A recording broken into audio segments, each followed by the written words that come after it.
Gente boa de Deus, graça e paz. Um abraço em todos os internautas aí que está conectado, lamentavelmente trancado em nossas casas devido a essa pandemia. Hoje nós queremos falar sobre um assunto muito importante no tocante a um pecado, dentre os pecados, dos muitos pecados. Hoje nós vamos falar sobre o pecado da hipocrisia. O que a palavra de Deus, o que o Senhor Jesus fala sobre esse pecado tão terrível? As palavras mais duras do Senhor Jesus foram aos hipócritas. Para isso nós queremos ler uma palavra de Deus hoje que se encontra no Evangelho de Mateus. Perdão. A Bíblia está dividida em livros, são os livros do Antigo Testamento. Depois ela também está em evangelhos e cartas. Em 3 linguagens está a Bíblia, em 3 idiomas. Ela está no hebraico e no aramaico do Antigo Testamento, está no grego, no Novo Testamento. O grego koiné, que era um grego popular, e somente a epístola aos Hebreus, que era um grego mais clássico. Mas para a meditação de hoje, nós vamos ler do livro, no Evangelho, melhor dizendo, de Mateus, capítulo 23, do verso 23 até o verso 28. Você que pode abrir a tua Bíblia aí. Diz assim, olha: ai de vós, escribas e fariseus hipócritas, porque dai o dízimo do hortelã, do entro e do cominho, e tendes negligenciado os preceitos mais importantes da lei. 2 pontos: a justiça, a misericórdia e a fé. Deveis, porém, fazer essas coisas sem omitir aquelas. Guia cegos que coai o mosquito e engoli o mosquito, que coais o mosquito e engole o camelo.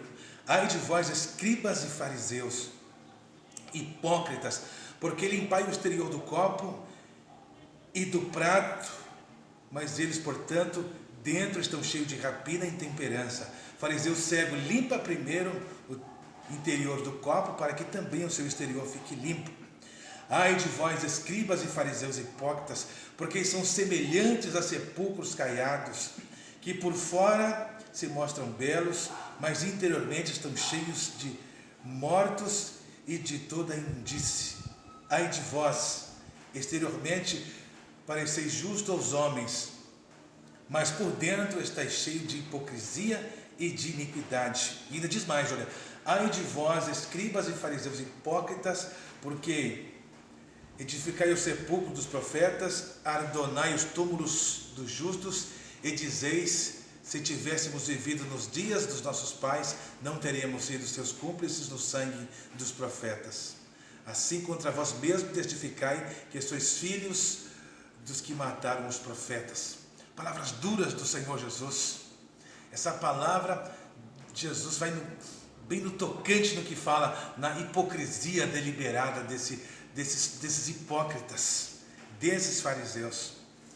Diz que em Londres, o genial pintor ficou famoso por retratar a sua pintura O Homem Hipócrita. Quem olhasse para aquela pintura de longe tinha a impressão de estar vendo um homem inclinado, de rosto baixo, possuído de uma paz interior, em posição de oração. Essa é a imagem de longe. Aproximando-se da tela, via-se o oposto a isso. Via um homem ali abaixado, com o rosto enfurecido, espremendo limão no copo. Esse genial pintor ficou conhecido por estar ali retratando na pintura o homem hipócrita. A explicação do texto desta manhã é muito simples.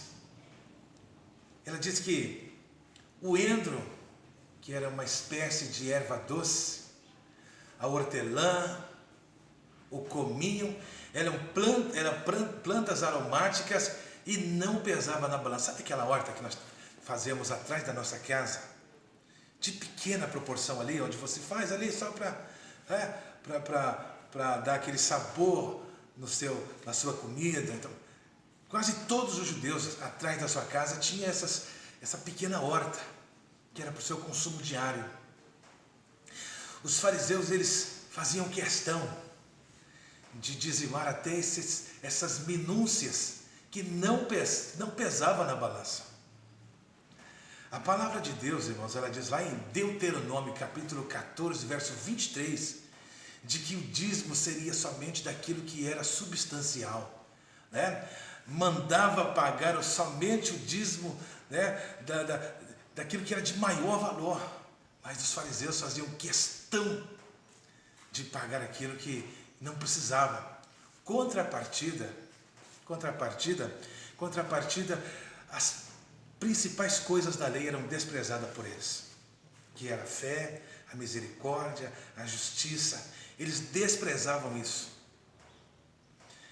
Jesus então conta uma parábola, irmãos, né, que está registrada lá em Lucas.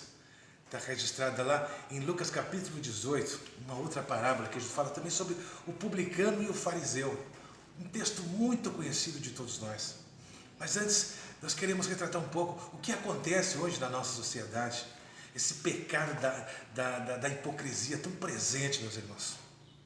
Quando nós olhamos aí, as igrejas históricas, as batistas, as metodistas, as presbiterianas, a igreja adventista da promessa e tantas outras. Nossa igreja está caminhando aí, fazemos 88 anos, logo estaremos completando, né, esse centenário promessista.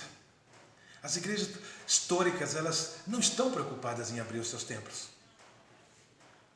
Eu estava lendo recentemente, vendo, né, uma matéria em Brasília, um padre pegou e sentou na esquina da sua paróquia, estava ali atendendo os seus fiéis, sentou ali, os carros paravam e se confessavam para o padre. Eu achei interessante, porque esse cara assim, está preocupado com gente. Quando nós olhamos a televisão hoje, que lamentavelmente distorce tudo, irmãos, nós vemos o que? Nós vemos, né, deputados, essa bancada evangélica preocupada em abrir o templo, tem que abrir o templo e tal. Será que eles estão preocupados mesmo, irmão? Com as pessoas? Porque o que nós olhamos aí é o culto, né, do dinheiro. Jesus é a cereja, Deus é o bolo, e os fiéis são atraídos, e a espinha dorsal de tudo isso é a grana, é o money. Se não pagar, não tem bênção. Percebe? A campanha tal, da sexta-feira do milagre, da quarta-feira não sei do que é, e tudo leva dinheiro. São os pastores do cassino. Igrejas que não ensinam ninguém. Dificilmente esses pastores da televisão vai na tua casa, vai conhecer os seus dramas, os teus problemas, aquilo que te aflige, não sabe o teu nome, não sabe a rua que você mora. Apenas por exercício de raciocínio, se parasse toda essa, né, por um ano, irmãos, se parasse a abertura das igrejas por um ano, se esse vírus se prorrogasse, essa quarentena fosse por um ano, seria o fim desses pastores caça-níqueis. Não teriam como pagar os seus programas de rádio, seus programas de televisão, e toda essa hipocrisia que nós vemos aí todos os dias na televisão chegaria ao fim. Jesus fala exatamente isso, sobre esse pecado tão latente nos nossos dias. Tanta hipocrisia em nome da palavra de Deus. As palavras mais duras de Jesus foram para aqueles hipócritas, fariseus, que se serviam da aparência, como essa gente. No fundo não tem palavra de Deus, não tem ensinamento, não tem melhora de vida. O ensinamento da palavra de Deus tem que melhorar a nossa vida, tem que melhorar a nossa existência. E o que nós vemos aí, as pessoas estão preocupadas com nada, querem dinheiro na conta, eles querem que você deposite, eles querem que você pague, eles querem que você pegue o envelope, mas não tem palavra de Deus, não tem preocupação. Quando Jesus conta essa parábola no Evangelho de Lucas, diz assim, olha, propôs também esta parábola a alguns que confiavam em si mesmo por se considerarem justos e desprezavam os outros. 2 homens subiram ao templo com o propósito de orar, um fariseu e o outro publicano. Posto em pé, orava assim para si mesmo desta forma. Olha aí, irmãos. Ó Deus, graças te dou porque não sou como os demais homens, roubadores, injustos e adúlteros, e nem ainda como este publicano. Jejuo 2 vezes por semana e dou dízimo de tudo quanto ganho. O publicano, estando de pé longe, nem ousava nem levantar os olhos aos céus, mas batia no peito dizendo: ó Deus, sê propício a mim, pois sou pecador. Digo-vos que destes desceu justificado a sua casa, e aquele não, porque todo que se exalta será humilhado, mas todo que se humilha será exaltado. Então o que nós olhamos é exatamente isso. Muita gente aí, irmão, em nome da Bíblia, em nome de Deus, querendo se dar bem às custas do outro, não tem nem um pingo de preocupação. Agora, para a gente terminar a nossa devocional aqui, apenas para você refletir aí na tua casa, o que significa fariseu? Talvez você que tenha lido a Bíblia, a palavra fariseu, ela significa separado.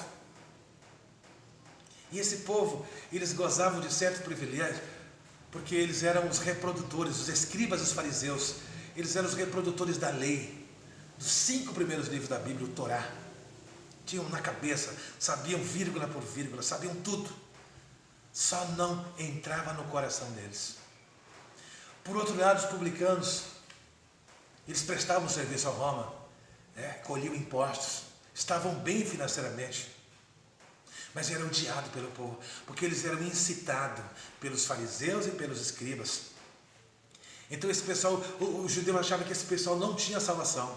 E aí vem Jesus e quebra esse paradigma. Aí vem Jesus e quebra esse muro e constrói uma ponte. Então é assim, irmãos, que toda essa hipocrisia deliberada não venha nos atingir, que possamos ser autênticos e verdadeiros. Um evangelho que, se não tiver igreja, você é a igreja. Percebe, irmão?